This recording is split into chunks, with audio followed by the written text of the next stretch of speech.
Bharatiya Janata party Goshamahal MLA Shri Raja Singh గారు June 30వ తారీఖు నాడు భారతీయ జనతా పార్టీ సభ్యత్వానికి రాజీనామా చేసినటువంటి విషయం మీ అందరికీ కూడా తెలిసిందే.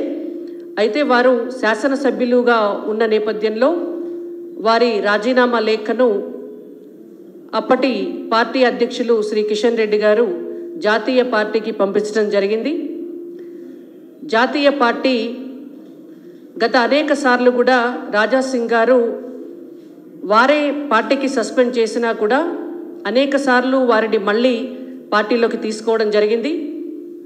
అయితే ఈసారి వారే స్వయంగా రాజీనామా చేసి ఆ లేఖను అప్పటి అధ్యక్షుల వారు కిషన్ రెడ్డి గారికి ఇచ్చిన నేపథ్యంలో వారు రాజీనామా లేఖను కేంద్ర పార్టీకి పంపించడం, జాతీయ పార్టీ వారి రాజీనామాను ఆమోదించడం కూడా జరిగింది.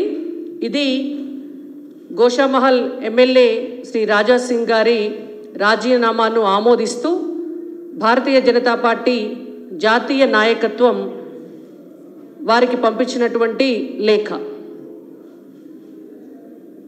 రాజా సింగ్ గారి పట్ల పార్టీ కార్యకర్తలకు కానీ పార్టీ నాయకత్వానికి కానీ ఎటువంటి వ్యక్తిగత విభేదాలు లేవు. కేవలం క్రమశిక్షణ రాహిత్యం అనేటువంటి అంశం నేపథ్యంలోనే వారే రాజీనామా చేసిన నేపథ్యంలోనే ఈ రాజీనామాను ఆమోదించడం జరిగింది.